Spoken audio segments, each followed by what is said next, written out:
Tem nada mais profundo nem melhor lugar do mundo. De trabalhador a vagabundo, um só grito, uma só torcida, pedindo raça no palco, hipnotizado na plateia. Difícil um malandro mais respeitado que o torcedor da nega velha, pedindo raça no palco, hipnotizado na plateia. Difícil um malandro mais respeitado que o torcedor da nega velha.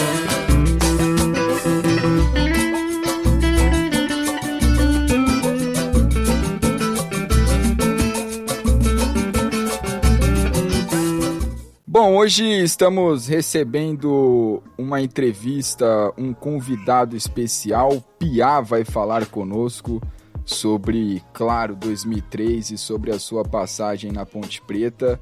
Temos algumas surpresas também para o Piá. E Piá, primeiramente, uma pergunta inicial para você. Aliás, obrigado por atender o nosso convite. Mas o que é a Ponte Preta para você? Cara, você falar de Ponte Preta mexe muito com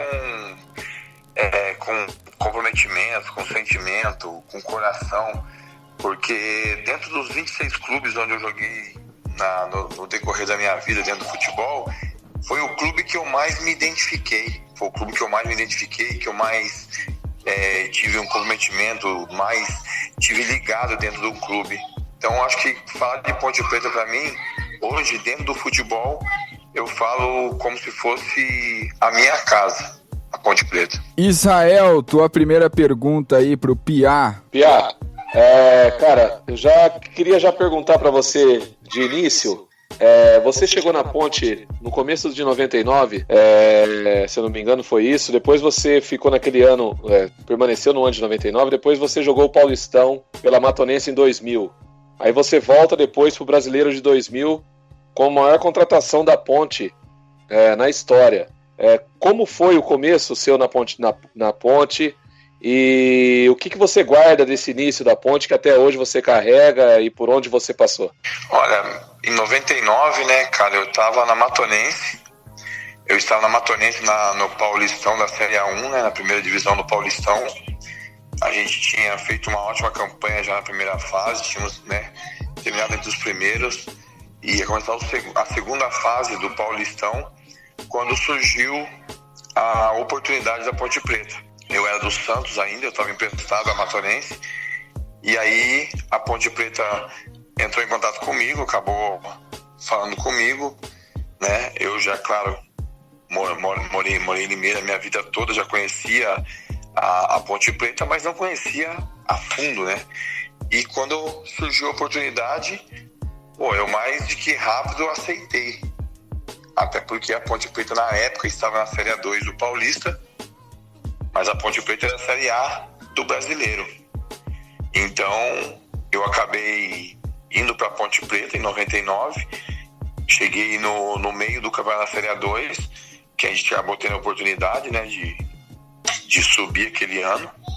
Naquele jogo contra o Mirassol ganhamos de 5-0, inclusive eu fiz um dos gols. E depois terminei o Brasileiro de 99, jogando pela Ponte Preta.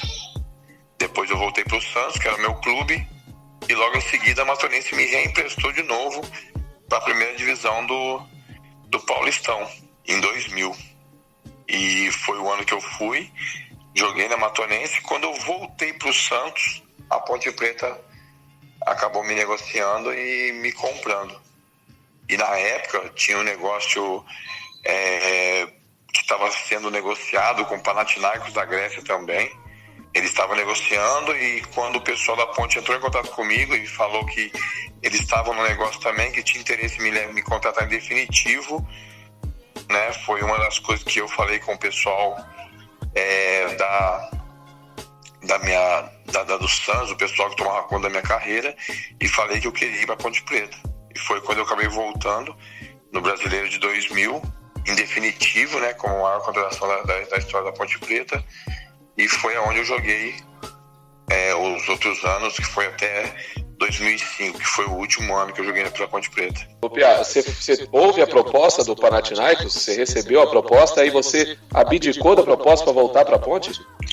Eu tinha já tinha viajado para a Grécia na oportunidade, feito exames médicos no Panathinaikos da Grécia, e seu Vasilis, que era o empresário na época, estava negociando a minha ida para lá, né? E eu tinha contrato com o Santos ainda até 2004, e quando o pessoal da Ponte veio me procurar e falou que queriam me trazer de volta, mas queria me levar em definitivo. E eu já tinha vivido 99 naquele... conheci aquilo tudo, vi, sabe, aquela alegria, aquela euforia do Ponte Pretano ali no dia a dia, e eu não pensei duas vezes em abrir mão de ter ido na época para o Panathinaikos e para Ponte Preta. Rogério, tua pergunta para o Piá. Ô Piá, me diz uma coisa, você trabalhou na Ponte no melhor período da era Carnieri, que eu considero, que foi aí de 98, mas você chegou em 99, né, até 2005. E tinha um homem muito forte no futebol, que tomava a frente de tudo na Ponte Preta, que era o Marco Eberlin. Como era o seu relacionamento com ele? Como é que era trabalhar com o Eberlin? Olha, o Eberlin, né, ele foi um cara que dentro da Ponte Preta, ele, fez um grande trabalho, até porque os times que foram montados, foi ele que montou, ele buscava jogadores em clubes e acabava indo lá, negociando, comprando jogadores dos clubes, jogadores que talvez, né, não tinha tanta repercussão, ele trazia e de repente dava tudo certo na Ponte Preta. Então acho que o Marquinhos Eberlin, que era o homem forte, né, que o Sérgio Carnieri colocou na Ponte Preta, e dentro desse período todo ele foi uma pessoa muito importante, que ele montava a equipe, montava grandes equipes, sempre times competitivos, né? E o Marquinhos, é claro, com todo o poder que o Sérgio Carnieri acabou exercendo para ele, o Marquinhos acabou sendo o cara que ele praticamente comandava lá dentro tudo. E eu sempre tive um relacionamento muito bom com o Marquinhos, porque o Marquinhos era um cara que cobrava muito de jogador, que tinha que vestir a camisa, que tinha que lutar, que tinha que guerrear, tinha que dar a vida para tentar vencer. E eu, por mais mal que eu estivesse jogando, eu nunca deixava de correr, nunca deixava de brigar, de lutar, né? Eu acho que jogar bem e jogar mal, todo mundo joga, mas eu nunca corri do pau, nunca corri do jogo, nunca me escondi de jogo. Então é por isso que eu tinha um relacionamento muito bom com o Marquinhos. Então o Marquinhos, que era o homem forte dentro da Ponte Preta, acabou criando um vínculo de amizade comigo, até porque muitas e muitas vezes o Marquinhos tinha problema com os jogadores, vários problemas com jogadores lá dentro do elenco, e o Marquinhos me chamava lá em cima, me passava o problema de jogador que era chinelinho, jogador de DM, jogador que só vinha roubar, jogador preguiçoso, esse jogador que sempre tem nos grupos. E quando o Marquinhos passava para mim, eu tomava a frente e já ia para cima do jogador, já falava da minha forma com o jogador. Então muita coisa que a diretoria passava para mim e eu mesmo resolvia lá dentro do interno, entre os jogadores, porque é completamente diferente quando um jogador fala com o outro de quando o dirigente fala com o jogador. Por isso que eu sempre falo, os clubes têm que ter dirigente que é ex-jogador, o cara que viveu lá dentro, o cara sabe de que forma vai falar, ele sabe de que forma que ele vai tirar alguma coisa do jogador. Agora, o cara que nunca viveu, como é que ele vai conversar com o jogador? Então tinha muita coisa que eu resolvia, tanto para a diretoria quanto para a comissão técnica também, dentro do grupo de jogadores. Rafael, tua pergunta, seja bem-vindo pela primeira vez aí ao MacaCast, Rafael Haas, que já fez parte aí do Globo Esporte. Obrigado, boa noite, Piá, prazer estar aqui conversando com vocês. Bom, vamos lá, a minha pergunta também tem a ver com Eberlin, tá? Minha pergunta é o seguinte, são duas na verdade. Se fosse o elenco que você jogou, né, 99, 2000, onde a Ponte fez muito sucesso, o time engrenou muito, você acha que esse elenco, na final de 2013, na Sul-Americana, teria levantado o caneco? E aí, complementando a pergunta, é o seguinte, Você acha que o Marquinhos Eberlin teria feito um trabalho de bastidor perante a Conmebol, perante a CBF, perante a Federação Paulista, para que a Ponte tivesse chegado mais forte no bastidor? Com tudo isso que você falou agora, dessa representatividade que ele tinha com o plantel, né, e principalmente com você, o que você acha que seria da Ponte em 2013, caso fosse o elenco, né, de 99, 2000, e se o Eberlin fosse o diretor de futebol? Eu falando primeiramente da parte de 2013, falando, né, da Sul-Americana, e eu falo para você até mais longe. Às vezes a gente conversa, a gente tem os grupos de atletas e tal, e eu tô no grupo do Corinthians, tô no grupo do Santos também, tem o grupo da Ponte Preta também, e a gente sempre, né, tá conversando. Quando a gente tem esses jogos aí, a gente se encontra, a gente se fala. E, cara, é impressionante o que o pessoal da minha época, né, da nossa época, o pessoal fala o seguinte: o pessoal fala, pô, você já imaginou, Piá, o time de vocês jogando, aquele mesmo time jogando os campeonatos de hoje? Vocês já entravam no campeonato para disputar brasileiro de igual. Ninguém conseguia fazer ponto com vocês dentro de casa da Ponte Preta. Hoje, nos campeonatos de hoje, vocês não só estariam brigando por título paulista, como sul-americano, Libertadores, brasileiro. Eu tenho toda a certeza do mundo disso. Porque eu falo para você com muita propriedade, porque eu vivi lá dentro e vinham as equipes que eram Corinthians, São Paulo, Flamengo, Palmeiras, que era de Parmalat, que era, pô, aquela puta seleção, Cruzeiro. Eles vinham para dentro do Majestoso com a bunda lá atrás. Os caras vinham fechados, os caras vinham respeitando a Ponte Preta, muito ainda. Tanto que quando vinha aqui, Palmeiras tomava só de 3, de 5, Corinthians era 3, 4, pô, Flamengo, nós jogávamos de 2, 3, e Flamengo com, poxa, Petkovic, com Edilson, com cada puta time. E a gente jogava de igual para igual, dentro e fora de casa, com eles. A gente ganhava dos caras lá fora, empatava, e para ganhar da gente, os caras tinham que correr muito. Hoje, infelizmente, o que eu vejo, que eu sou um cara que vivo o futebol, não tem mais aquele respeito pela Ponte Preta. Quando a Ponte Preta joga em casa, e principalmente quando ela joga fora de casa. Não tem. Então eu acredito, respondendo a sua primeira pergunta, com todas as palavras, toda a certeza, se fosse aquele time, a gente era a casa, no jogo no Pacaembu, a gente chegaria já dos 3, 4 daquele time.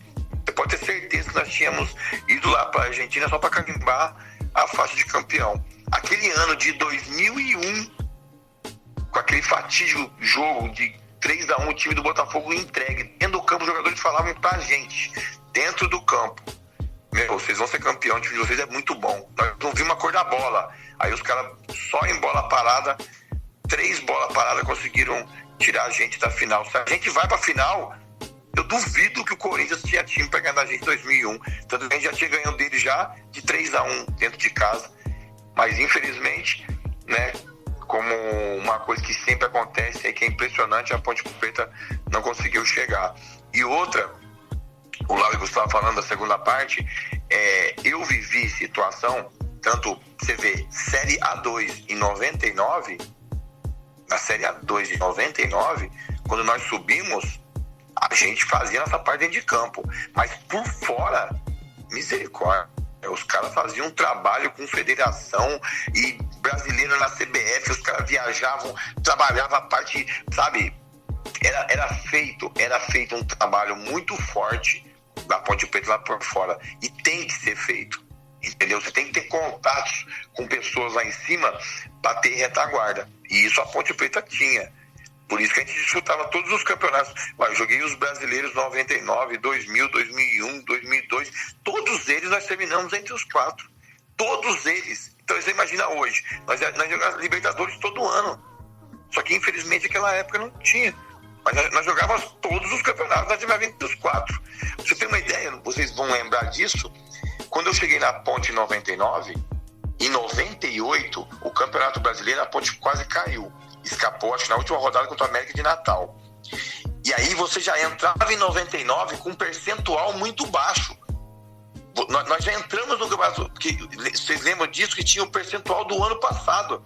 Era igual na Argentina hoje. Então, o time que foi muito mal um ano, no outro ano, você tinha que fazer pontos para recuperar os pontos que não fizeram no ano anterior, que era em 98. Então, a gente teve que correr atrás para recuperar os pontos de 98, que não teve uma porcentagem muito boa, e nós terminamos em quarto. Para você ter uma ideia, naquele ano, se eu não me engano, acho que foi o Cruzeiro que terminou em primeiro. O Cruzeiro terminou em primeiro com menos número de vitórias que a Ponte Preta. Então você imagina a força do nosso time.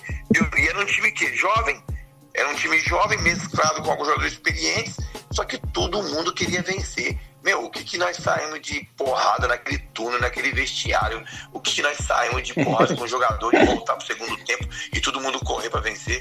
E hoje eu vejo aí uma puta de uma frescura que um fala com o outro, é só rede social, WhatsApp, e jogar bola que é bom, nada. Então eu acho que, eu tenho certeza, se aquela equipe nossa, nós teríamos sido campeão sul-americano. E você pode ter certeza que aquela equipe que trabalhava por fora tinha feito um trabalho de correr para tudo quanto é lado, para nos bastidores fortalecer, para que buscasse o título. Fred, a tua pergunta pro Piá. Fala, João. Antes de eu fazer minha pergunta, eu preciso, como torcedor aqui, Piá, falar duas coisas para você. A primeira é que você foi um dos jogadores que marcou a minha infância com a camisa da Ponte, pela bola que você jogou por sua passagem pela Macaca. E, além disso, você foi um dos que ensinou toda uma geração a imitar galinha como ninguém, né? Você e Rena eram mestres nisso e não tem como falar com o Piá sem falar de derby. Como que foi aquele derby de 2002, Piá? Como que foi participar daquele momento histórico da Ponte, aquele derby que entrou para a história, né, de todos os derbys? Olha, cara, primeiramente, né, cara, a gente tava praticamente engasgado, né?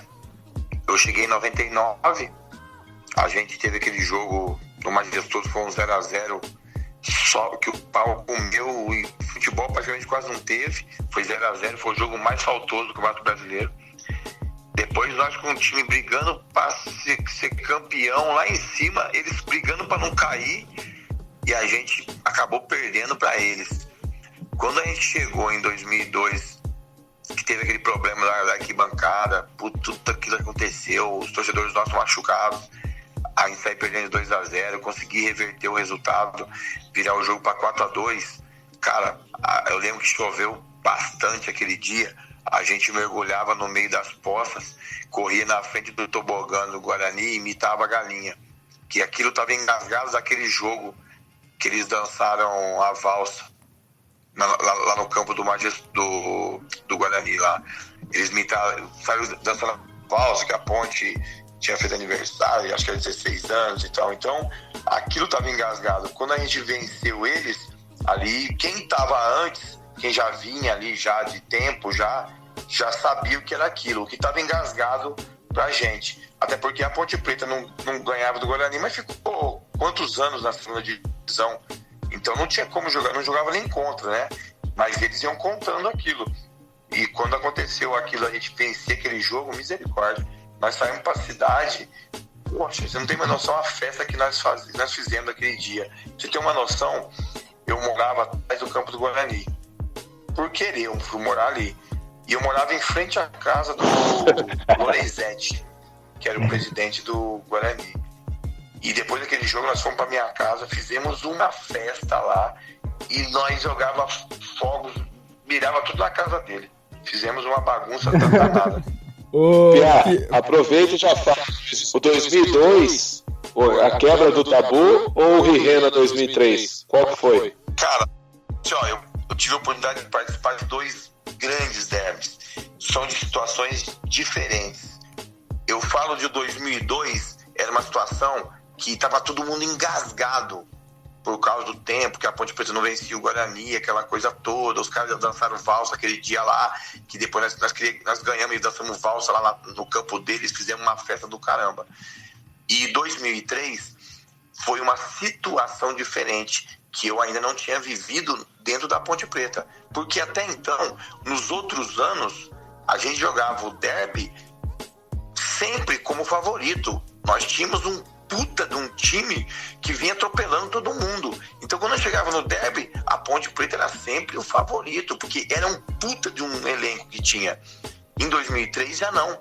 Já tinha quebrado todo o elenco, aquele negócio de Big Brother, todo mundo indo embora, todo dia um embora, aparecia proposta, o jogador ia embora. Então, praticamente daquele time que era a base da Ponte Preta, não ficou quase ninguém, reformulou o time inteiro e contratando jogadores que não era do nível que vinha dos outros anos atrás.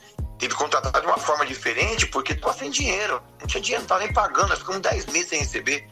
Então, quer dizer, 2003 teve o seu valor pelo fato de a gente ganhar de 3-1 deles lá dentro, com um time costurado, amarrado, sem receber, cheio de dificuldade. Agora 2002 foi para limpar a alma. Então eu acho que o 2002 foi o mais gostoso, que nós dançamos valsa lá dentro do campo deles, fizemos uma festa. 2002 foi o mais gostoso.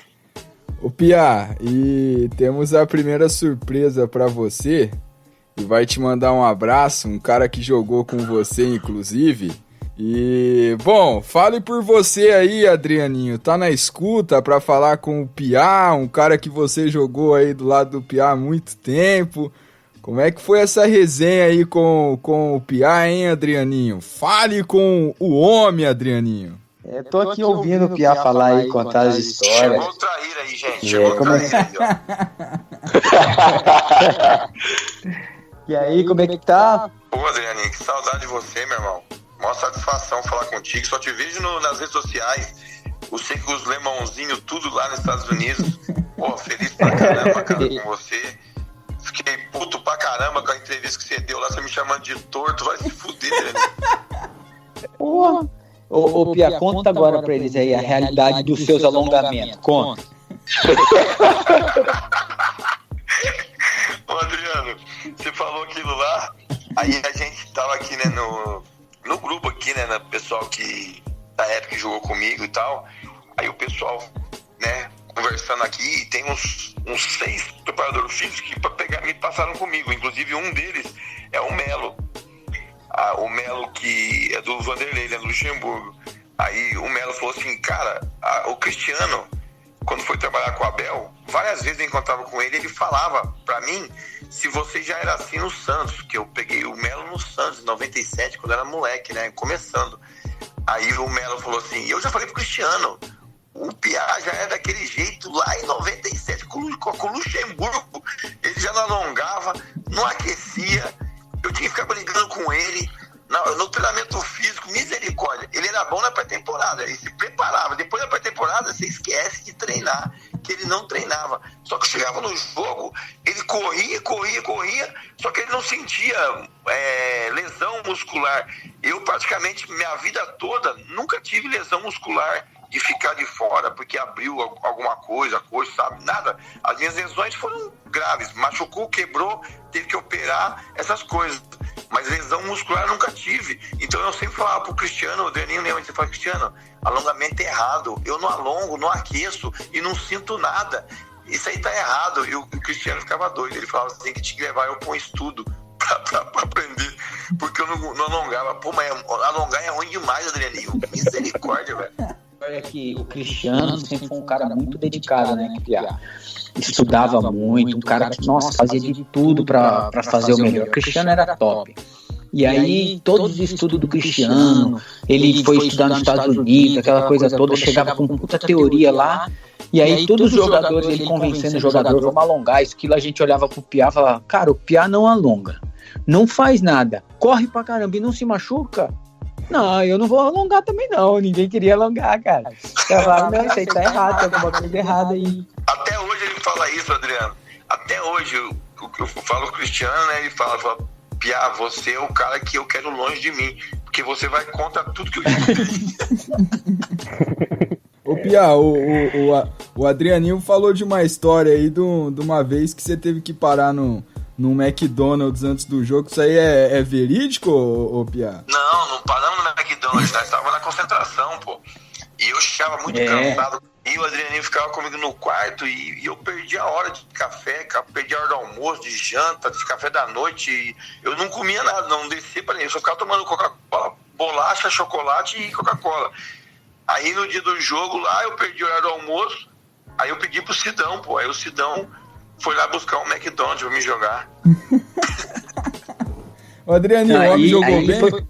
Ele foi comer no McDonald's do hotel por jogo, cara. Olha só, cara, se você contar isso pra qualquer preparador físico, o cara vai falar, não, isso aí não existe. Ele foi comendo o McDonald's por jogo e chegou lá e jogou, cara.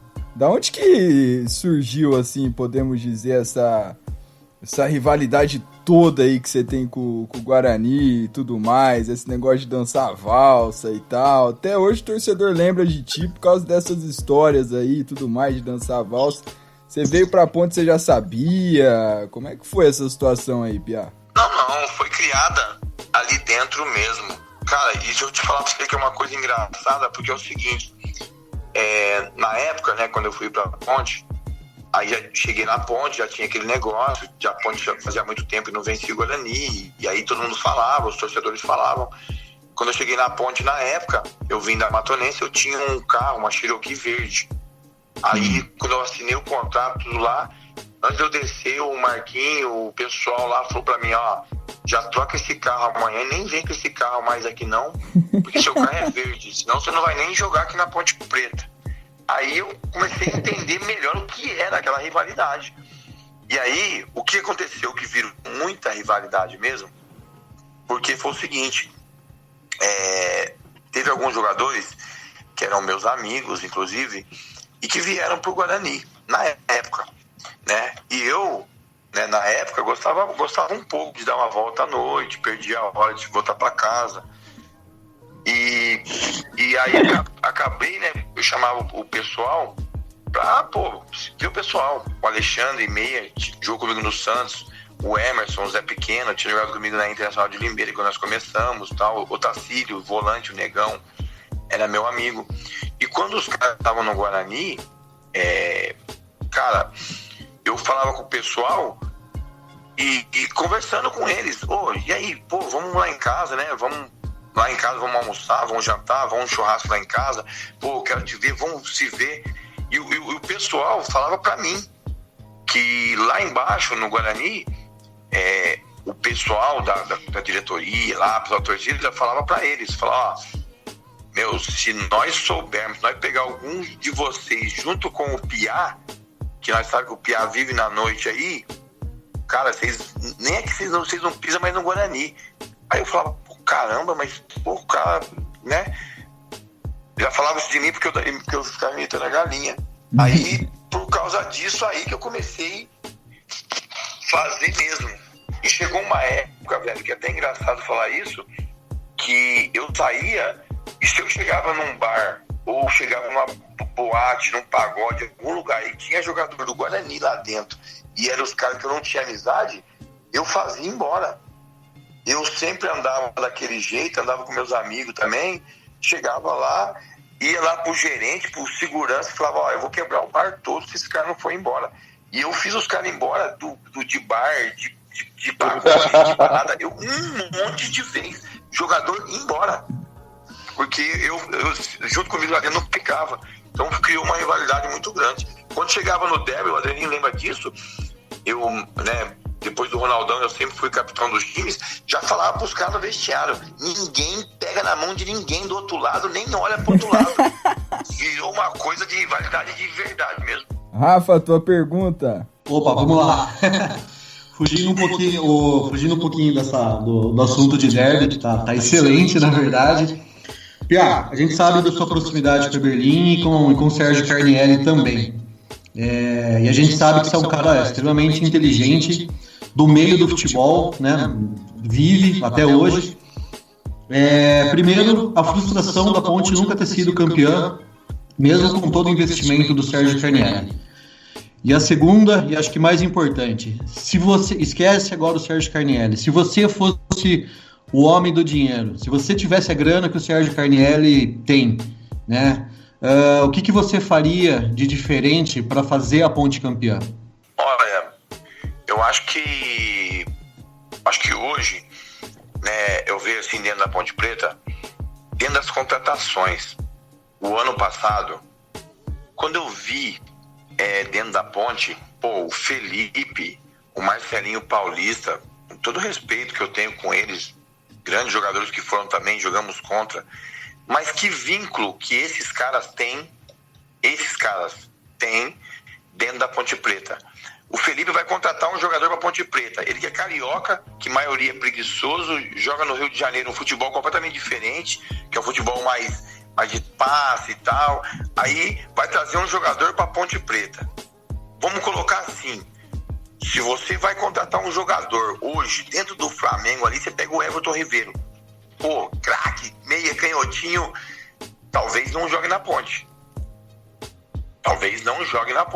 pelo estilo dele até de jogo. O Gabriel de Jesus, centroavante, fazedor de gol, talvez não jogue na Ponte.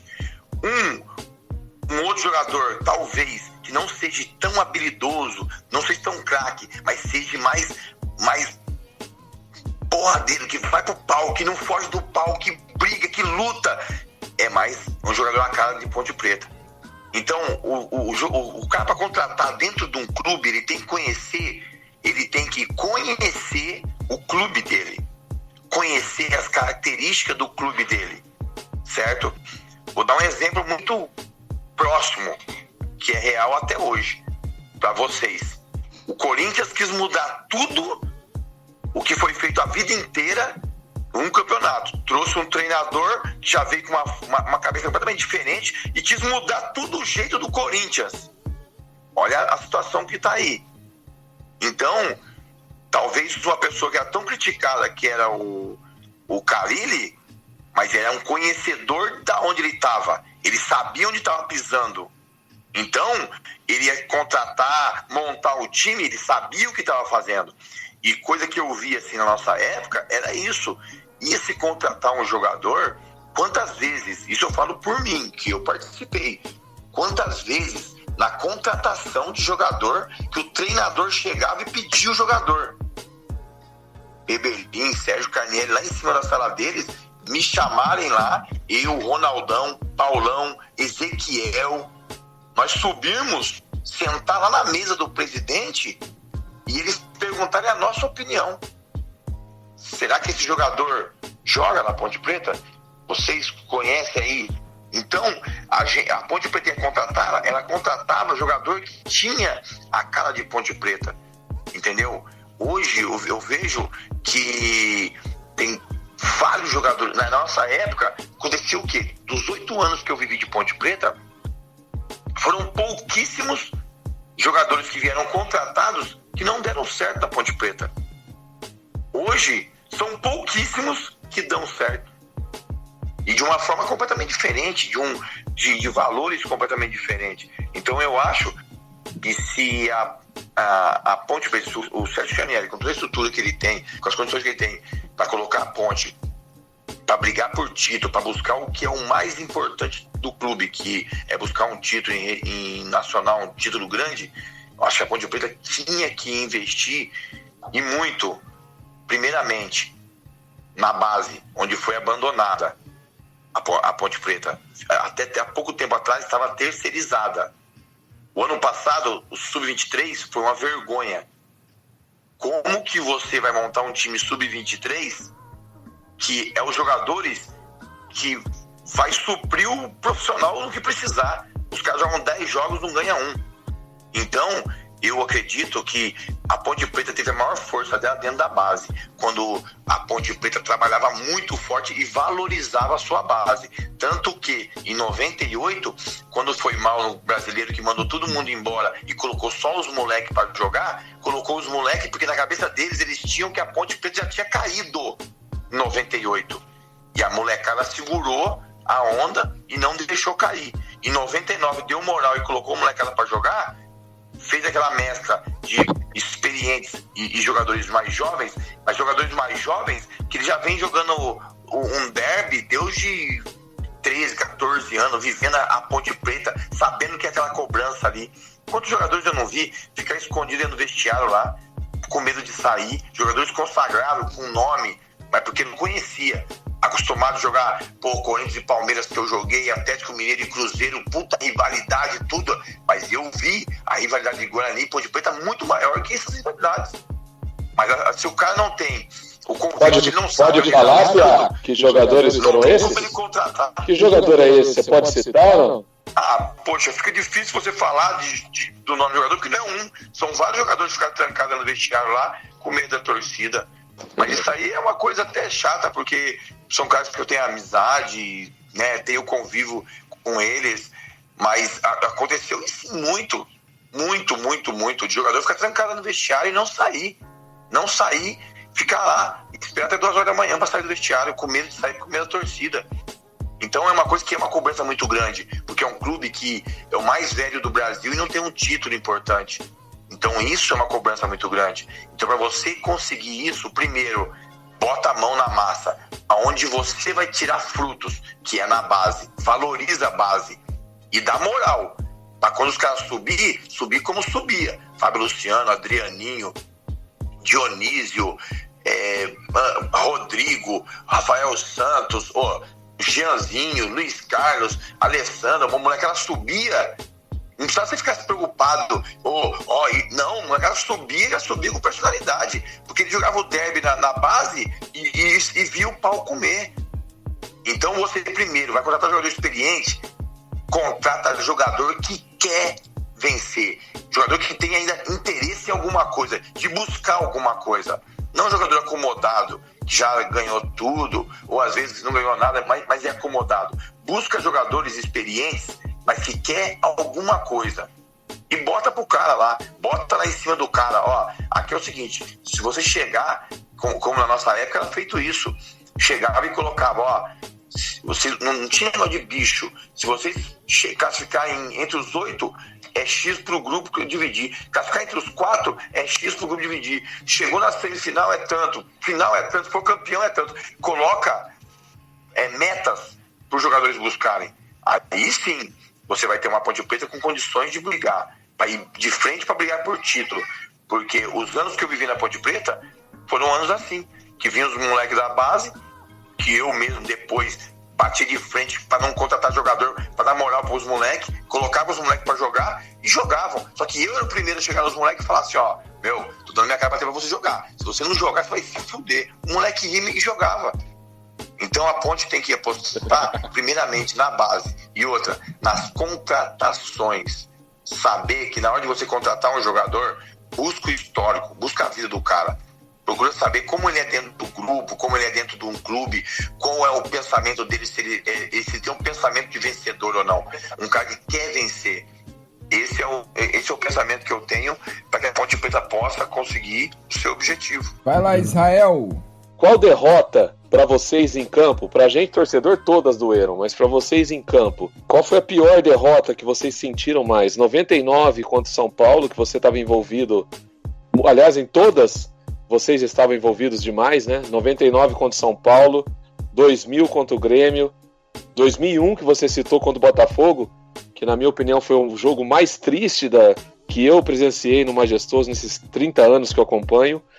2004 acho que o Adriano não estava em Jundiaí, mas você estava, até fez gol e a gente perdeu na prorrogação pro Paulista. O Adriano acho que já estava fora da Ponte.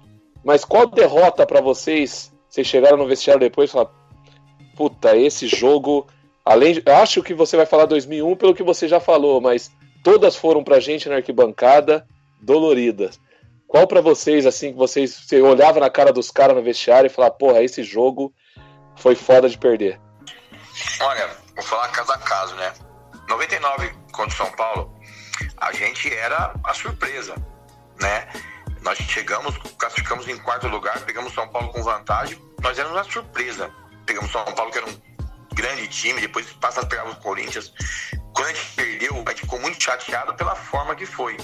Daquele pênalti que o Loeblen deu, que ele errou e acabou dando o pênalti, pesou a camisa para ele, né? Depois, agora, até pouco tempo, ele foi até no jogo aí no estádio da Ponte, foi conversar comigo, me deu um abraço, chorou, pedindo desculpa a mim, sabendo que ele tinha marcado a minha carreira de uma forma negativa. E eu falei pra ele, assim, cara, perdoar, quem sou eu? Porque perdão, só Deus tem esse poder de perdoar alguém. Você fudeu a gente, me fudeu, mas infelizmente pesou a camisa naquele momento. Mas nós não éramos um time que era visto como para ser o campeão. Contra o Grêmio em 2000, também. Chegamos bem, tomamos aquele gol muito longe, nós tomamos gol de falta. O time do Grêmio não deu um chute no gol, mas o Ronaldinho fez aquele gol de falta lá, fez 1-0. E depois aqui de novo, ele desequilibrou, deixando o Zinho na cara do gol, que o jogo vencendo 2-0, a gente passava, a gente sentiu também muito. Mas, poxa, era o Grêmio com o Ronaldinho, o Gaúcho, que nós também não éramos tidos como favorito. 2004 é a mesma situação. Nós tínhamos já classificado de uma forma pior que a do Paulista, tanto nós jogamos lá contra eles, a vantagem era deles, e a gente foi lá, fizemos 2-0 no primeiro tempo. 2-0 no primeiro tempo e depois acabamos perdendo o jogo daquela forma. Foi triste, mas também não sentiu tanto. Mas 2001 foi a derrota, não, foi o empate com gosto de derrota mais dolorido. Para mim e para todos os jogadores que estavam, o tempo que eu fiquei na Ponte, que conviveram comigo, todos era a mesma coisa. Pelo fato de, como eu estava falando para vocês, do pessoal que eu converso aí de hoje, todos eles falavam, o pessoal que eu falo com eles hoje, do Santos, do Corinthians, que eram os times que estavam na briga, né, para passar, e eles falam que se a gente passasse aquele ano de 2001 e fosse para a final, tanto o Santos como o Corinthians ia entrar naquela final com a Ponte como favorita ao título. E era muito difícil tirar da gente naquele momento, que a gente vinha embalado demais na Copa do Brasil, no Paulista, ganhando de todo mundo e com facilidade. Então, 2001 você pode ter certeza. 2001, quando nós descemos no vestiário, um silêncio, ninguém falava nada, ninguém conseguia falar nada, um monte de gente chorando. A hora que eu saí lá fora, cara, aquele monte de gente, cara, aquele monte de torcedor de todas as idades, chorando, e ninguém acreditava, porque todo mundo apostava que aquele time de 2001 era um time que fatalmente ia ser campeão paulista. E infelizmente, né, a gente fez 2-0, perdeu o pênalti. Eles fizeram 2-1, nós fizemos 3-1. Aí eles fizeram 3-2 e 3-3. E outra, o Cris não sabe nem driblar. O Cris é um zagueiro, ele foi pro São Paulo depois. Era zagueiro, era um volantão, mas era um duro. De repente, do nada, o cara, ele que arrastou a bola, ele dividiu, ganhou a dividida com o Ronaldão. Cara, olha pra você ver, um cara que não tinha habilidade nenhuma, consegue sair driblando, divide, ganha de dividida com o Ronaldão, entra dentro da área, ele correndo para a linha de fundo. Aquele momento, né? Infelizmente o Roberto achou que podia tirar a bola, mas se o Roberto nem vai nele, ele ia sair com bola e tudo para a linha de fundo. Acabamos sofrendo aquele pênalti e pode ter certeza, a derrota mais dolorida, que mais doeu e até hoje dói. Às vezes quando eu tô assim, eu tava vendo, foi agora, semana passada, que foi a data. Aí eu joguei no comercial de Ribeirão, subi lá de maio, comercial, e aí o pessoal tava passando do Botafogo, comemorando a data, porque foi desse jogo aí. Eu falei, misericórdia, dá até vontade de chorar. Ô Piá, falando de 2003, aproveitando que o Adrianinho tá aí na escuta também, como é que foi 2003, hein, Piá? Aquele último jogo, gol do Adrianinho, passe teu, estádio lotado, como é que foi jogar com o Adrianinho novo ainda, você aí o líder do elenco e tudo mais? Era como é que era jogar ali em 2003, salário atrasado, pressão da torcida, o Abelão ali ajudando vocês, a Ponte sendo chamada de Big Brother, né, da Ponte Preta e tudo mais, e vocês superaram, né, vocês se superaram. Como é que foi 2003, Piá?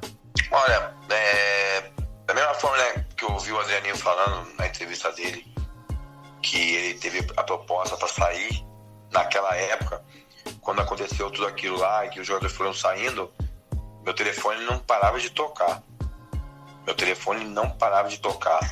Era Inter, Atlético Mineiro, o Palmeiras, o São Paulo, ligando, Corinthians ligando para mim sair da Ponte Preta da mesma forma que os outros saíram e apresentar no outro dia nos times. Então muita gente ligava.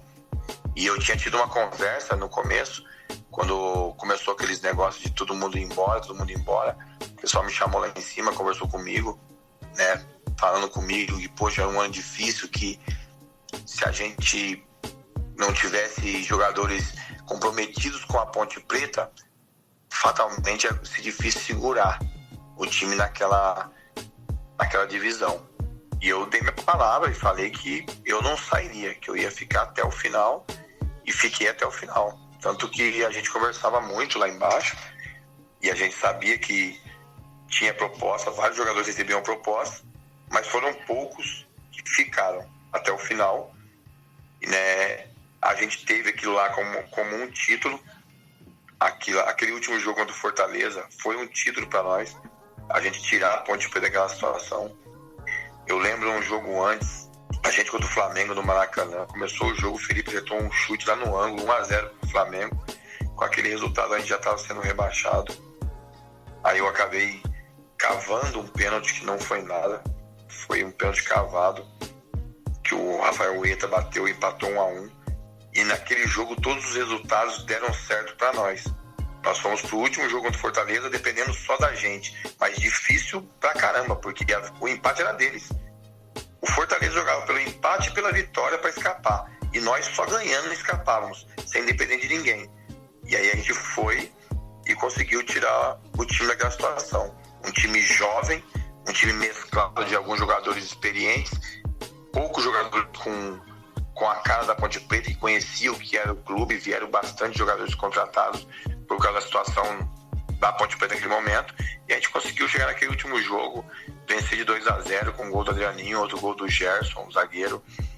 Foi o primeiro gol foi do Gerson, né? A bola estava quase saindo e tocou para dentro do gol. O segundo gol foi uma falta no meio do campo, eu bati a falta rápido pro Rihena, o Rihena só desviou e o Adrianinho fez um golaço. Foi o gol que premiou a nossa, né, a gente manter a equipe na Série A. Para nós foi como se fosse um título, porque só nós sabemos o que nós passamos aquele ano. Muito tempo sem receber. Adrianinho, como é que era jogar com o Piá em 2003, hein, Adrianinho? Tem boas lembranças aí do Piá em 2003? Você tem para contar aí desses causos aí de bastidores que às vezes os torcedores pouco sabem aí sobre você, Piá e tantos outros aí, o Abel Braga também, esses personagens aí que conseguiram se superar na Ponte em 2003? Bom, jogar com o Piá, cara, sempre foi um prazer para mim. Até mesmo porque o que ele fazia dentro de campo era diferente. Não no sentido técnico, tático, isso daí todo mundo conseguia ver. Mas sim a forma de que ele se portava dentro de campo, né? A personalidade do Piá. Talvez uma das características mais marcantes que eu vi nele, que eu pude viver e aprender com ele, foi a personalidade, né? Realmente é da maneira que ele falou, né? Por exemplo, com os jovens, quando subia, ele falava, ó, eu vou dar a cara a tapa para vocês, mas vocês vão ter que correr, jogar e não vão ter que ganhar jogo. Então, assim, ele chamava a responsabilidade e dava tranquilidade para as pessoas que estavam do lado dele jogar. Isso aí foi uma das coisas que eu aprendi e levei para minha vida, para minha carreira toda. E não só em palavras, né? Quando o bicho pegava lá dentro de campo, ele falava, joga em mim. Aí ele cavava a falta, eu até lembrando desse pênalti que ele falou que ele cavou, ele falava, joga a bola em mim. Aí ele protegia a bola, cavava a falta, mas alguma coisa ele arrumava para tranquilizar o jogo, ou arrumar falta para nós em algum lugar que a gente tinha um bom batedor, ou para cruzar na área que a gente tinha um bom cabeceador, alguma coisa ele arrumava. Agora, falando especificamente em 2003, a gente tinha um time, como ele falou, que a Ponte Preta contratou os jogadores, não estava numa condição boa de contratação, e vieram alguns jogadores que não se davam tão bem dentro do elenco. A gente tinha realmente um problema dentro do elenco, e como as coisas não andavam bem, cada vez mais tinha alguns atritos, né, dentro do elenco. Mas que eu me lembre, quando a gente entrava em campo, não tinha ninguém que ficava sem se doar. Era uma coisa assim impressionante. E foi um ano assim, talvez o ano, eu até falei na minha entrevista, que foi o ano mais difícil que eu passei em toda a minha carreira. Mas foi um ano de muito aprendizado e que no final realmente foi uma sensação de ter realmente ganho um título e tirado a Ponte daquela situação. Piá, e como é que era jogar com o Adrianinho, Piá? Você falou aí por... Nada, brincadeira. Adrianinho, desde quando ele surgiu, Adrianinho sempre foi logo, eu de jovem na base, todo mundo já falava do Adrianinho, falava da qualidade, um craque de bola, ele bate na bola como poucos, a perninha esquerda dele falava de verdade, e poxa, era muito bom, você jogar com um jogador de qualidade, pô, é sempre bom, e eu, até por ter a minha personalidade muito forte assim, eu queria vencer e às vezes a gente, extravasa, e eu era um cara que eu cobrava muito, xingava muito, brigava com todo mundo, acabava o jogo, eu queria matar o cara brigando, xingando, acabava o jogo, nós saíamos, deixando o vestiário, se abraçava e ali morria, a gente queria vencer, entendeu? E você tá jogando do lado do Adriano, que era um jovem que estava subindo em 99, e sempre quando subia, quando precisava, quando ele ia jogar ou quando ele entrava, sempre entrava, fazia gol, dava gol para os caras fazer, ajudava pra caramba a gente dentro de campo, tanto como jogador como homem, um menino, fala menino que ele é bem mais jovem que eu, mas maravilhoso, uma pessoa maravilhosa. Tivemos um enorme prazer de conviver tanto tempo juntos, né, na Ponte. Depois ele foi pro Corinthians antes que eu cheguei no Corinthians depois que ele e o Regis já estavam lá, eles lembram disso. Quando eu cheguei no Corinthians, uma panela do caramba, uma trairagem do caramba, um grupo ruim, grupo de gente ruim, grupo de nego invejoso. Os caras ficavam, a panelinha deles excluindo o jogador, e eu já cheguei lá, já cheguei dando no meio de todo mundo, já colei com o Adriano, colei com o Regis, ficava o tempo inteiro junto com eles, porque eu via o tanto de panela e trairagem que era, e era uma coisa que a gente não vivia isso lá na Ponte Preta. Por mais que tivesse problema, como o Adriano está falando, que existiam os problemas porque a Ponte tinha contratado, né, os jogadores que tinham chego, jogadores de mais nome, que vieram para resolver. E tinha nós, que eram jogadores de mais nome, que já estavam um bom tempo no clube. E tinha os mais jovens. Os mais jovens nossos entrava jogando com personalidade e ajudando. E eu via muitos dos mais velhos que vieram contratados, que era para chamar a responsabilidade, e não fazia isso. E às vezes não saía do time porque tinha sido o treinador que tinha trazido. Então eu fazia mesmo, falava na cara e brigava, era rolo. Só que quando aqueles que entravam dentro do campo, que iam dentro do campo, ali nós se abraçávamos, eu era o capitão do time, e falava para todo mundo, falava, gente, problema lá fora, aqui dentro, vamos se juntar e vamos lutar. E nós quebrava o pau para buscar, para vencer, acabava o jogo, cada um segue a sua vida, o problema continuava, mas dentro de campo nunca teve disso. Agora o Adrianinho sabe bem disso que eu tô falando, lá no Corinthians, os caras não passavam a bola, pô. Quando eu cheguei lá, que eu ficava com o Adrianinho, ficava com o Regis, os próprios jogadores vieram falar pra mim, pô, não dá moral pra esses caras não, queimava o Fabrício, aquele fininho, lateral esquerdo, o Gil, os caras não conseguiam jogar bola, porque os caras só xingavam e cobravam e não passavam a bola. Então eu falo com propriedade, que eu vivi uma Ponte Preta com grandes problemas. Foi um ano, como o Ademir falou, para mim também, serve para mim também. Foi o ano que eu de maior dificuldade num clube, foi de 2003. Só que nós conseguimos tirar a equipe daquela situação, porque com todos os problemas internos que tinham, e eram muitos, mas a hora que a gente pisava dentro de campo, a gente se fechava e se unia. E eu mesmo cansei de falar isso aí, falava, ninguém aqui precisa da minha casa não, almoçar, jantar na minha casa. Não precisa ser meu amigo, não. Só que dentro de campo tem que correr pra mim, porque eu vou correr pra todo mundo. E foi assim que a gente tirou a ponte. Agora, no Corinthians, aquele time que nós fomos, não ia dar certo nunca. Time de um bando de trairagem, cheio de panelinha, não tem como dar certo. Adrianinho, obrigado pela presença aí, pela surpresa com o querido Piá aí. Ele que com certeza ficou surpreso aí e... Bom, saiba que você é sempre bem-vindo, viu, Adrianinho, no MacaCast. Bom, muito obrigado a vocês.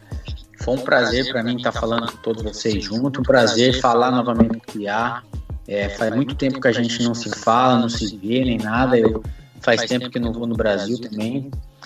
Mas certeza que quando eu pisar aí, vou procurar vocês, procurar o Piá. Faz tempo que a gente não bate aquele papo e tira um momento para lembrar do que passou, do que a gente viveu. Eu pude aprender muito. Hoje a vida segue para todo mundo e saber também um pouco dos amigos que estão fazendo, né? Eu sei, acompanho também o Piá um pouco pela rede social e com certeza ele sabe disso. Estou torcendo muito para que tudo dê certo na vida dele. Um grande abraço a todos vocês aí. Fica com Deus, Piá. Um grande abraço, irmão. Valeu, Um grande abraço também, Adrianinho. Deus te abençoe também, meu irmão. Eu também acompanho você nas redes sociais, mas, poxa, não vamos deixar nunca de ter o vínculo, porque o que é mais importante que ficou, graças a Deus, de tudo que a gente passou foi a amizade verdadeira e sincera. Isso que é mais legal. Beijão no seu coração, irmão.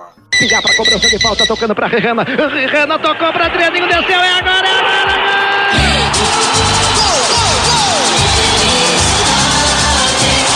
Agora eu vou gastar tudo!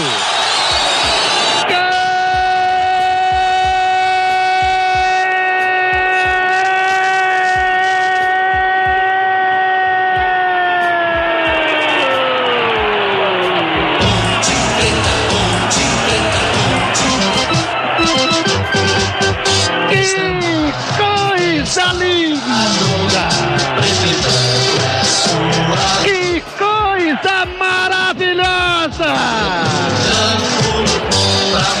É o maior presente que a nação pontepretana poderia ganhar no final de 2003.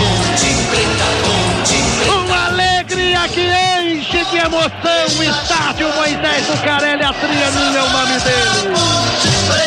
Uma tabela linda, um gol desenhado, uma emoção que transcende, passa o coração. Foi lindo, foi mais que lindo, foi maravilhoso. Foi emocionante, mais que emocionante, foi alucinante o gol da Ponte Preta de Adrianinho. É uma festa que os olhos veem e que jamais vão esquecer. Adrianinho é o gol da vida, o gol que resgata a dignidade de uma nação toda, um gol que afaga o coração potipretano. Em nome de cada torcedor que neste momento queria te abraçar, Adrianinho, em nome da grande nação pontepretana, obrigado, Adrianinho. Obrigado, Adrianinho. 2 pra Ponte, 0 pro Fortaleza no estádio Moisés Lucarelli. É um sonho que vive a Ponte e está mandando embora o pesadelo. Olha lá, Adrianinho. Olha lá, Adrianinho. Olha lá do placar do majestoso. Ponte 2, Fortaleza 0, pega lá, Jefferson. Ô, Piá, assim como com o Adrianinho, o seu papo tá bom demais, cara. É só risada. Agora, eu vou fazer dois comentários. Você era um cara embaçado quando estava na Ponte, né? Vou contar uma história. Uma vez eu tava num bar em Campinas, o bar do Furlan. Cara, você nem tava na Ponte ainda. Eu tava lá com a galera, tomando uma cerveja tranquilo, de repente passou um Mitsubishi vermelho acelerando ali naquela rua do lado, encostou, parou em cima da calçada. Na hora que abre a porta, me desce o Djalminha, um nojo, óculos escuros, mascando chiclete, bermudinha, um nojo, desceu do carro. Velho, ele não conseguiu chegar na esquina, mas voou tanta garrafa pra cima do cara, tanta garrafada. Ele entrou no carro, saiu acelerando, foi embora, sumiu. Cara, eu sei que você já botou muito torcedor pra correr, né? Fala a verdade, isso daí, você sair correndo nunca aconteceu, pelo contrário, né? Cara, eu tô falando pra você aqui uma coisa que aconteceu comigo, e aconteceu de verdade. De jogadores do Guarani, na época, chegar num bar e fazer os caras ir embora. Ou vai embora, eu vou quebrar tudo. E aconteceu situações também de, como eu falo pra você aí, de jogador ficar no vestiário até 2 horas da manhã, a torcida inteira lá na porta do vestiário e chamar aquele monte de polícia, um monte de segurança, e o presidente, o Sérgio Carnieri Berim, treinador, falar, não vai sair. Eu tomar meu banho, botar minha roupa, ligar pra mulher e falar, para o carro aqui na frente, eu tô saindo. Os caras, pô, Pia, você vai pegar. Eu falo, irmão, eu vou embora. Eu não vou ficar trancado aqui dentro do vestiário, porque é o seguinte, eu fiz tudo que eu podia. Se nós perdemos o jogo, perdemos. Mas eu me dou, eu me entrego dentro de campo. Eu posso jogar mal, ter quebrado a bola, ter errado 70 passes, mas deixar de correr nunca. Então, se vocês querem pegar alguém, pega quem tá com medo, quem tá correndo do jogo, quem teve medo de jogar, quem se escondeu do jogo. Ele tem que ficar aqui dentro do vestiário mesmo. Isso eu falava no vestiário, na frente de todo mundo. Você tem que ficar no vestiário mesmo, fulano de tal, fulano. Fica aqui mesmo, porque vocês têm medo dentro do campo. Já que tem medo dentro do campo, tem medo aqui mesmo. Eu vou embora pra minha casa. E eu saí andando, quantas vezes? Saí andando, chegar lá fora, os caras, segurança, segurança não. Gente, meu carro tá ali, certo? Tá minha família dentro do meu carro. Eu tô saindo, eu quero ir embora pra minha casa. Eu corri pra caramba, nós perdemos o jogo, vocês têm toda a razão de cobrar. Só que se pôr a mão em mim, me mata. Porque eu vou montar no meu carro e eu vou embora. E saí, os caras abrindo, me aplaudindo, eu montar no meu carro e fui embora. Nunca houve uma situação de estar em algum lugar, ou de torcedor. Teve uma situação no Corinthians, que lá, Gaviões e tal, nós fomos sair lá, entrar no carro, tava eu, o Rincon, o Fábio Costa, o Rogério, Marcelo Ramos, tinha mais um, o Anderson, o zagueiro. Nós estamos saindo, quando vê, os caras torcida veio pra cima, aí os caras correram, entrou dentro do carro, deu tempo de sair e tal. Eu não corri, eu continuei andando, e os caras falando, eu andando. Aí eu fui assim, o carro, os caras não vai falar nada. Eu fui abrir a porta do meu carro, falei, olha, só tenho uma coisa pra falar pra vocês. Eu tava até agora lá jogando, vocês estavam xingando a gente o jogo inteiro. E com razão, não tiro razão de vocês nunca.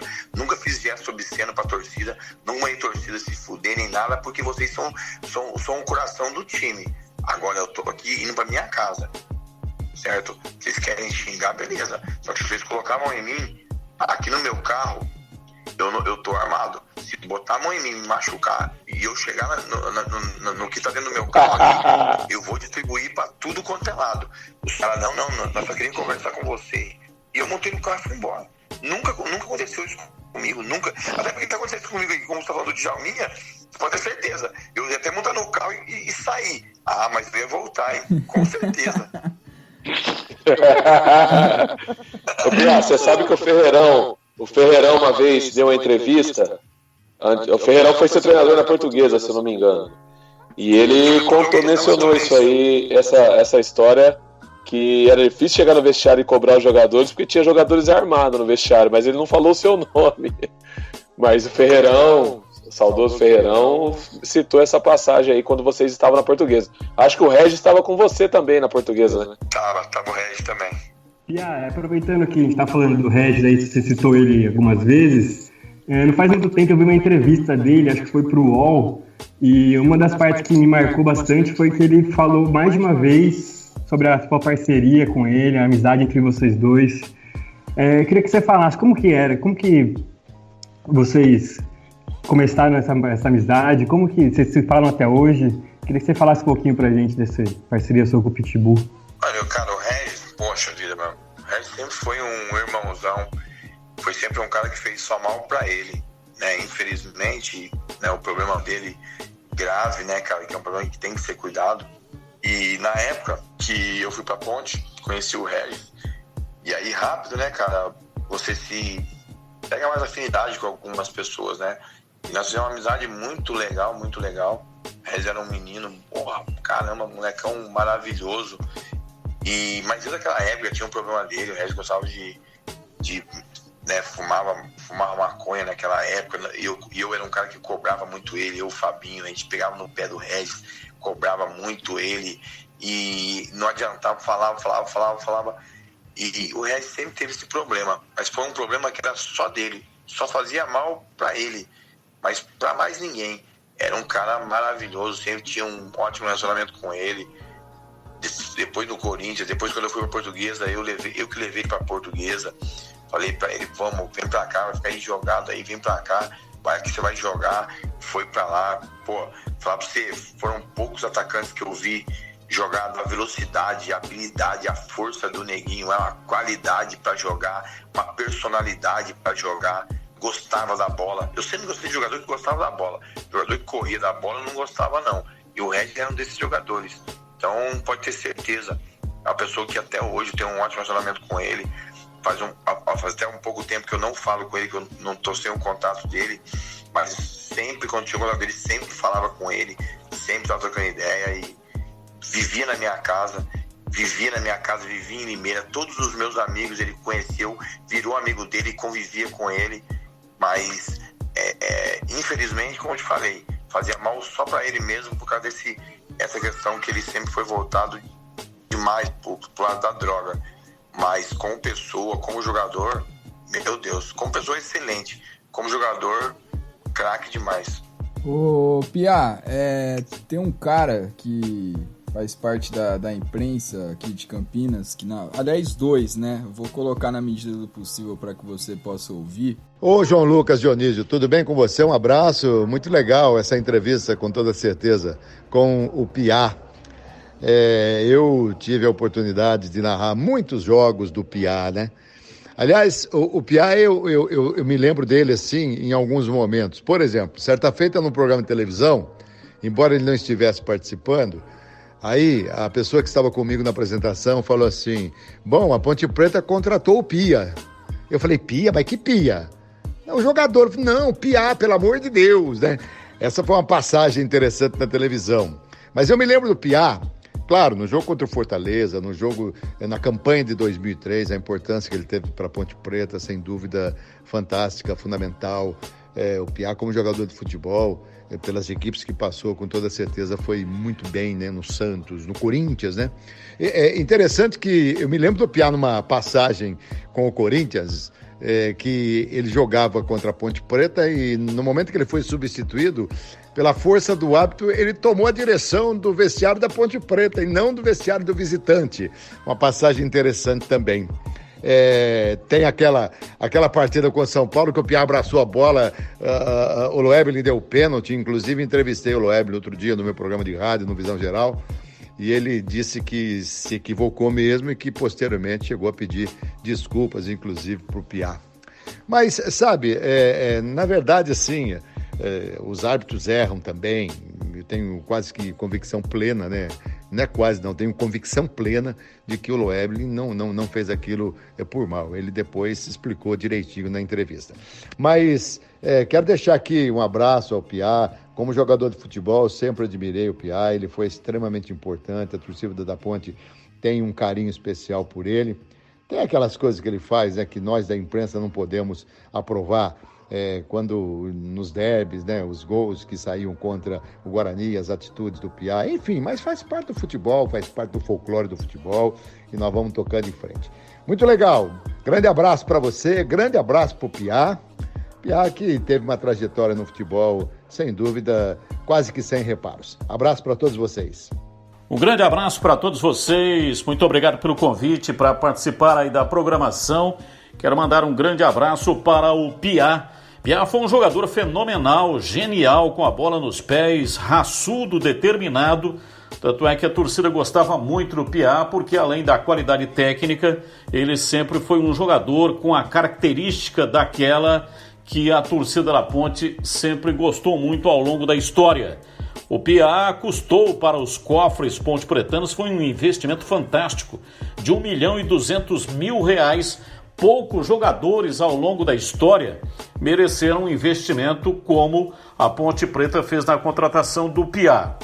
E sobre a história do Piá, eu apresentava um programa na TVB, na época retransmitiu o SBT, e a TVB era um programa de sábado, da meio-dia até a 1h30. E nós sempre convidávamos, assim, personalidades do mundo esportivo para participarem ao vivo no estúdio desse programa. E quem me contou a história foi o Valdemir Gomes, que trabalha comigo há muito tempo, né? Conheço o Valdemir Gomes desde 1985. Ele era o comentarista do programa e o convidado do programa era o Piá. O Piá participou com a gente quando terminou o programa e a gente sempre ficava batendo um papo, conversando ali depois do programa, e o Tigrão pegou e convidou o Piá para ir tomar uma cerveja num bar em Campinas. Não me lembro, não me recordo o nome do bar. E aí eles saíram, eu fui para minha casa, eu tinha compromisso com a minha esposa, e o Tigrão foi lá. O programa terminava 1h30 e eles foram num bar para tomar uma cerveja. Inclusive era um bar que tinha mesa de sinuca e tal. E aí o que aconteceu, né? O programa terminou a 1h30. Aí o Piá ligou para uns amigos dele em Santos. E esses amigos vieram lá de Santos, chegaram em Campinas. Veja só, de Santos a Campinas deve demorar umas 2 horas, né? 1h40 aproximadamente de carro. E quem eram os amigos? Robinho, Júlio César, que jogou muito tempo lá no Santos, rodou por vários times, e o Elano. Eles vieram num carro e aí ficaram ali observando e tal, tomando uma cervejinha também, mas me disse o Tigrão, saíram do bar às 8 da noite, programa 1h30 da tarde, e eles saíram do bar às 8 da noite. Então realmente uma história hilariante, né? Pela maneira que ela aconteceu, ou seja, ficaram um tempo enorme conversando, batendo papo, e a resenha do Piá sempre foi uma resenha extraordinária. Então, uma história rapidinho aí, só para falar do Piá, e a pergunta que eu quero fazer para o Piá é sobre derbys. O Piá gostava muito de jogar o Clássico Campineiro, que movimenta a cidade, para a cidade na semana, nos dias que antecedem esse jogo.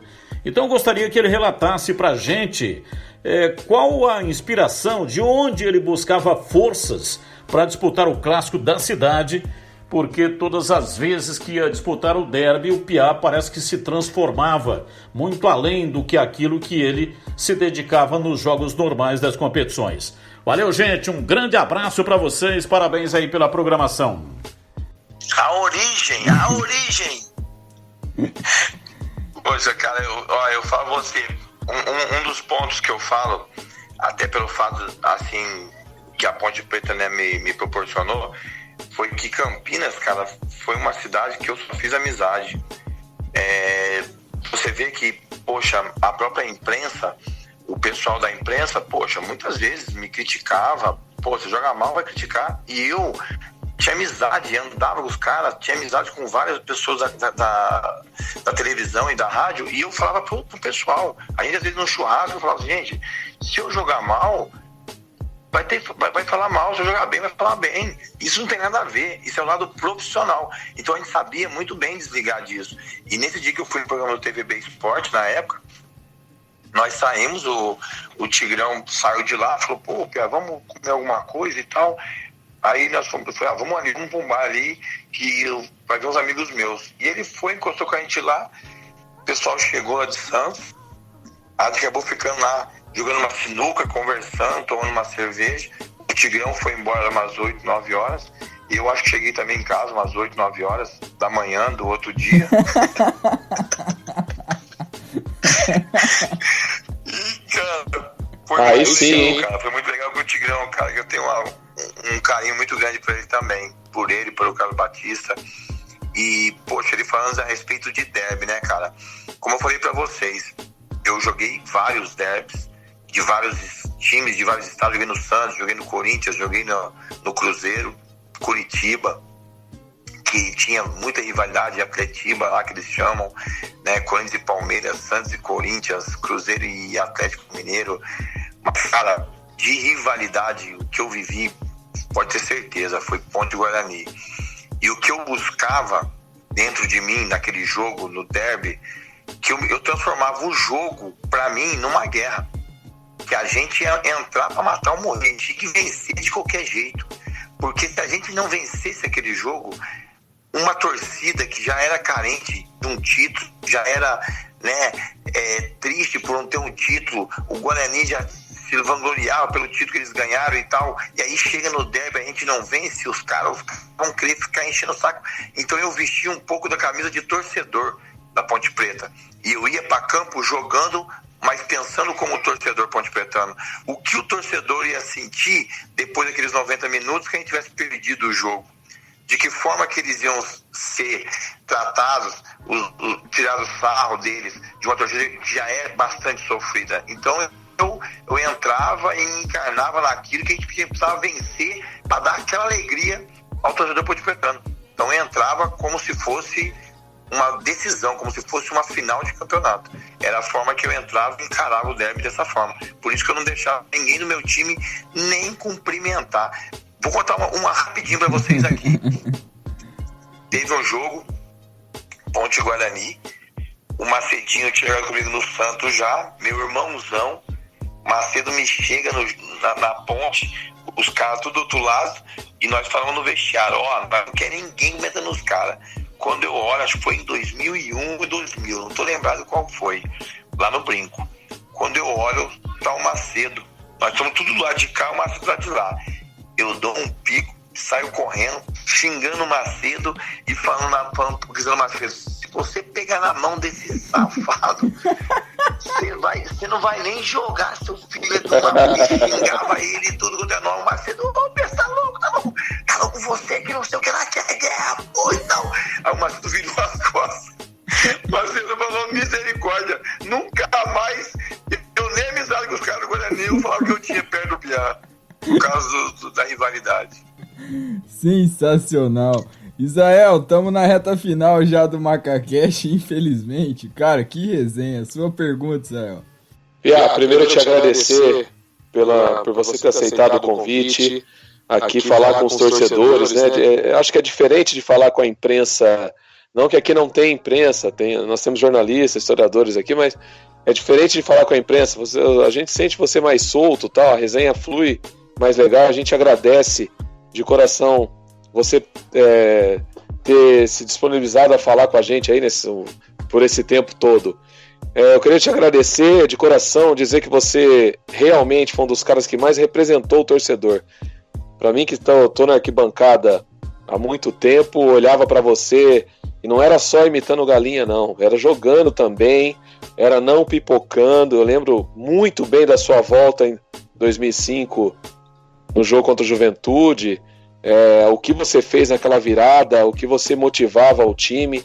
Então eu queria te dizer muito obrigado. E por último, dá para contar se é verdade a resenha do Vampeta, que tanto ele conta, fez live esses dias aí junto com o Edilson, falando dessa resenha do Mendigo e tal. É verdade isso?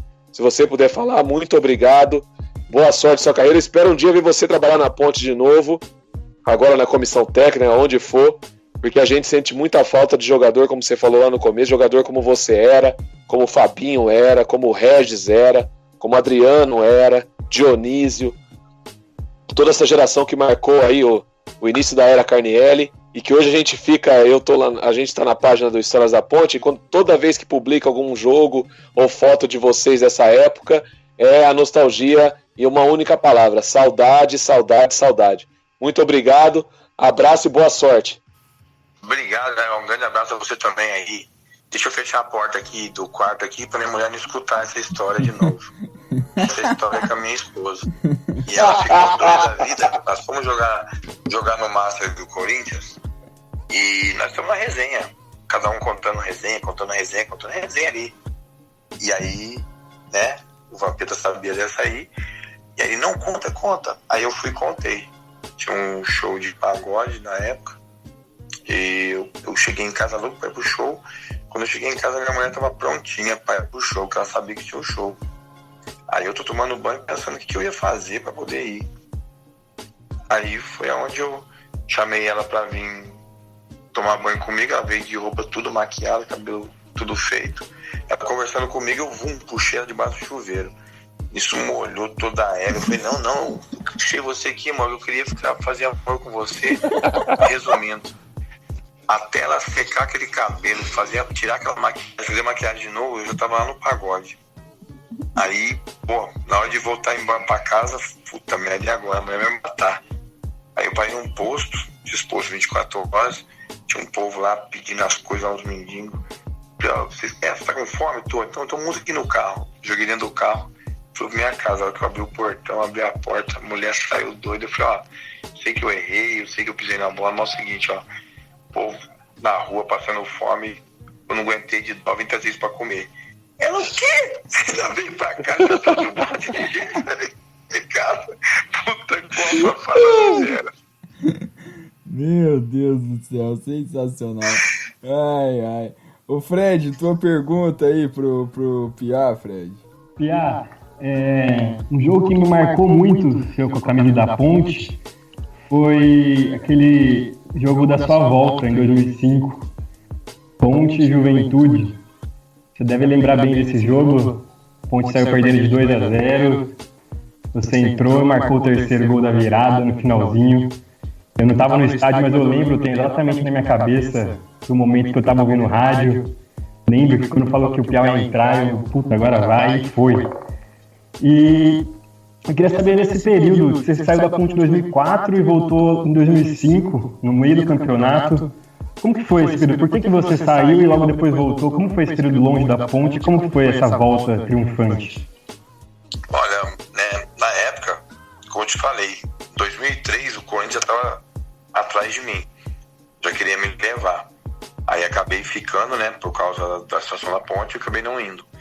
E aí em 2004 o Corinthians veio atrás de novo. Roberto Rivelino era gerente de futebol, que me ligou, Oswaldo Oliveira era o treinador. Já queria ter me levado para São Paulo, para o Vasco, outras oportunidades, e veio atrás de mim.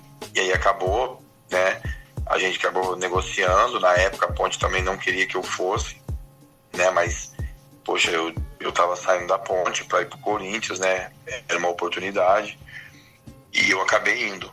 Cheguei, como eu falei antes aqui, peguei uma época que a Corinthians não vinha bem, vários problemas internos, tinha um clima muito ruim lá dentro, e acabei não tendo a mesma passagem que eu tive na Ponte no Corinthians. E aí eu acabei saindo, fui pra Portuguesa, e depois da Portuguesa, depois daquele ano, a Ponte Preta tinha me ligado, surtindo interesse que eu voltasse, e até por causa de, infelizmente isso, empresário, essas coisas, acaba atrapalhando. Porque na época tinha um empresário que estava no meio da negociação e acabou atrapalhando. E eu acabei saindo, não vindo para Ponte Preta. E fui para Santa Cruz de Recife, nós estávamos na Série B do Brasileiro. E o Marquinhos sempre falava comigo, a Ponte Preta 2005 foi aquele ano que a Ponte Preta começou o campeonato disparado, bem demais, veio atropelando todo mundo, depois virou o segundo turno, a Ponte travou e não ganhava mais de ninguém. E aí, como tinha tido aquele episódio em 2003, na época, o pessoal da Ponte me procurou, falou comigo que se eu tinha interesse em voltar para a Ponte, porque a Ponte ia brigar para não cair em 2005, e eles queriam a minha presença dentro do grupo, para que passasse para aqueles jogadores que eram um grupo completamente diferente, uma situação que nós tínhamos vivido em 2003 e que em 2005 não era a mesma proporção, mas também estava com dificuldade também, atrasava alguma coisa e tal, mas não era nem perto do que era 2003. E aí foi onde eu acabei voltando para a Ponte Preta, naquele campeonato, acabei ajudando a Ponte não cair.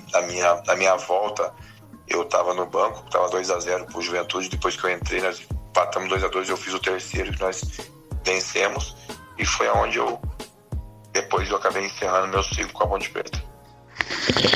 Piá, eu tenho uma coisa que tá na minha cabeça que eu não esqueço nunca. É um misto de coisa engraçada, mas depois eu fiquei um pouco triste por você. Aquele jogo, cara, que você tava jogando pelo Corinthians em Campinas, Corinthians tomou um vareio da Ponte, você foi expulso e na hora de sair de campo, você estava indo direto pro vestiário da Ponte, cara. O que passou na sua cabeça naquela hora para você ir direto pro vestiário da Ponte ao invés de vestiário do Corinthians, velho? O jogo foi a estreia, né? Foi o primeiro jogo do Brasileiro, 2004. Eu tava pelo Corinthians contra o pessoal que todo mundo tava junto comigo, né? No Paulista, que nós encerramos o Campeonato Paulista lá contra o Paulista de Jundiaí.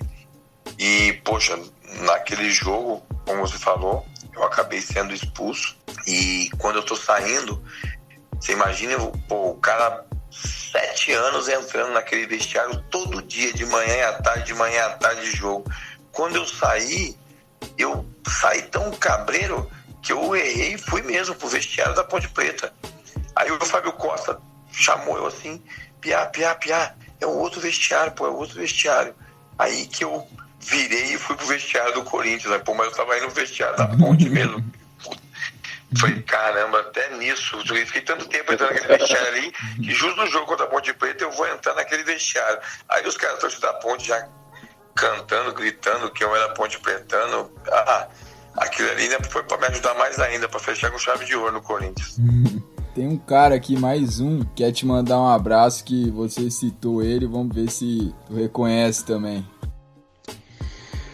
Bem, meus amigos, participando aí dessa roda interessante e extremamente agradável, né, junto com todos vocês e com o Piá, eu, em primeiro lugar, quero dizer que respeito muito o Piá, né, como atleta, como jogador de bola, como um cara marcante, de personalidade forte e que jogou em grandes equipes. Mas a pergunta que eu queria fazer para o Piá, né, que jogou em time de massa, jogou no Corinthians, teve lá no Santos, enfim, grandes equipes, uma carreira brilhante.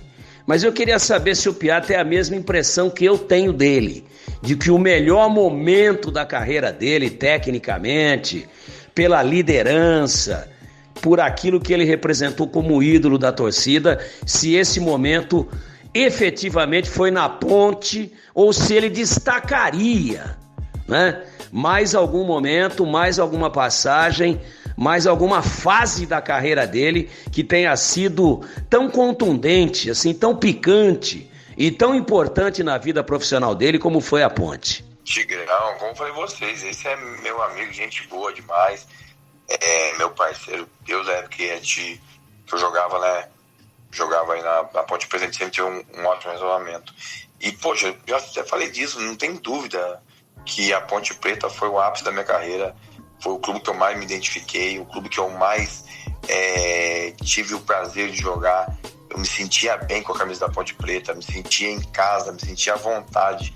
Era um clube que, poxa, em qualquer situação eu jogava como se eu fosse brincando de bola na rua com meus amigos. Então, foi um clube que me abraçou, me deu todo o respaldo, tanto dentro como fora de campo também. E como eu te falei, é um clube que eu sinto e muito que do tempo que nós vivemos, aquela fase tão boa que nós tivemos, a gente não ter conseguido dar um título para a Ponte Preta. E falo com todas as palavras, com todas as letras, o grupo que eu jogava, a minha época, se é na época de hoje, a Ponte Preta tinha os 10 títulos. Até é difícil não se emocionar, porque eu acho que você fez parte da vida aqui de todos os torcedores que estão na mesa aqui, tanto eu, quanto o Fred, quanto o Rogério, quanto o Rafa, quanto o Israel. Teve aí a surpresa também do Adrianinho. E a gente só pode te agradecer, cara, por ficar aí 1h30 conversando com a gente de Ponte Preta, 1h30 falando das histórias, resenhando. E saiba que você é sempre bem-vindo aqui e eu espero um dia poder ver você na Ponte Preta junto com o Adrianinho, junto com o Regis, junto com outros caras aí trabalhando na Ponte Preta para que vocês continuem aí fazendo o que vocês sempre fizeram tão bem, né? Que é ajudar a Ponte, que é se doar pela Ponte. Então, muito obrigado de coração mesmo pela oportunidade de poder conversar com você. Eu, particularmente, tenho você como um dos meus ídolos aí desde criança, né? E é muito gratificante, acho que para todos nós aqui, conversarmos com você, e saiba que você é sempre muito bem-vindo aqui no podcast da torcida da Ponte Preta, viu, Piá? Cara, um grande abraço para todos vocês aí, e falar para vocês que para mim é uma satisfação muito, muito, muito grande de estar podendo participar e estar falando um pouco das histórias, um pouco de coisas que vocês sabem que foram coisas reais, que aconteceram, que vivemos aí dentro de um clube maravilhoso como a Ponte Preta. É um clube que eu tenho um carinho muito grande. Eu tenho um sonho, espero um dia realizar, de voltar a trabalhar pela Ponte Preta, poder de alguma forma fazer alguma coisa para a Ponte Preta, para que a Ponte Preta consiga buscar o objetivo dela, que é esse tão sonhado título. E falar para vocês que, poxa, estou sempre à disposição, que qualquer momento que quiser contar comigo para alguma coisa, pode me chamar aqui, que será um grande prazer. Foi uma enorme satisfação para mim de estar podendo falar um pouco da história da Ponte Preta vivida por mim através de vocês, e que logo, né, a gente possa estar de volta no futebol, né, porque vivemos aí um momento difícil, né, cara, um momento de instabilidade no mundo, né, que parou tudo, mas principalmente a paixão da gente, né, cara, que a gente não só vive o futebol porque gosta de futebol. Futebol também é o ganha-pão de muita gente, é o sustento de muita gente, é a paixão de muita gente. Então, espero que logo possa voltar o mundo a funcionar normalmente, e o futebol também. E mais uma vez agradeço a vocês de coração. Um grande abraço a todos aí, gente. E Piá, que no próximo derby você já esteja na Ponte, viu, Piá? Porque estamos ficando preocupados, viu? Pô, você viu o último derby aí, cara, misericórdia. Deu até um nó na garganta. A Ponte vencendo de 2-0, deixa os caras virar, né, velho? Pelo amor de Deus, próximo derby que você esteja pelo menos no estádio, viu, Piá? Pra dar aquela moral, quem sabe você invade o campo, joga, veste a camisa. Ainda dá pra jogar ainda, né, Piá? Poxa, velho, o que mais a gente faz é jogar. Bora. Mesmo, né, jogos aí. Piá e Camila, hein, Joãozinho? Aproveitar a oportunidade de vocês. Dupla. E falar que eu jogo o pessoal do Master da Ponte Preta, pessoal maravilhoso, o pessoal do Master da Ponte, o Dunga, o Marquinho, os jogadores, o pessoal que tomam conta, o Baixinho, poxa, tem o pessoal ali que fazem de tudo para acontecer o Master da Ponte. Nós estamos jogando aí, e pra você ter uma ideia, olha a honra que eu tenho. Da minha época, só tem eu no grupo do Master da Ponte Preta. Todos os jogadores que estão lá são da época, de 80, de 70, todos jogadores 50, 60 anos. Eu tenho a honra de estar junto com eles jogando o Master da Ponte Preta hoje. Então você imagina, os caras me chamaram, me levaram pro Master da Ponte, de uma época que não é minha. Eu jogo com eles, eu sou o jogador mais jovem, o único da minha época que jogam lá junto com eles. Tudo o cara bem mais velho, Polozzi, Luiz Henrique, o pessoal bem mais da antiga mesmo, e eu tô junto com os caras lá, converso com eles, conto histórias, e os caras me dão essa honra de poder estar junto com eles. Então deixar um grande abraço aí a todo mundo do Master da Ponte, que eu tenho certeza que está nos acompanhando também. E se tiver um derby no Master, o bicho pega também, né, Piá? Vai ter, pô. Vai ter agora, em julho. E o bicho vai Tava pegar. marcado pra julho. Eu não sei se vai ser confirmado ainda. Aí fizeram um derby lá, eu falei, gente, vamos fazer a volta depois da quarentena, o derby da paz. Eu falei, então, tem como vocês não me convocar mesmo? Piá, um abraço pra você, Piá. Um grande abraço, gente. Desculpa a brincadeira aí. Vai ser feito mesmo um derby do Master. E esse derby é pra unir e fazer um jogo para ajudar as pessoas carentes aí. Será um grande prazer. Um grande abraço a vocês aí, gente. E Deus abençoe vocês. Um abraço, Piá. Até mais. Obrigado, Reginaldo. Valeu, Abraço, Piá, cara. obrigado. Este, portanto, Piá falando no MacaCast. Nós voltamos numa próxima.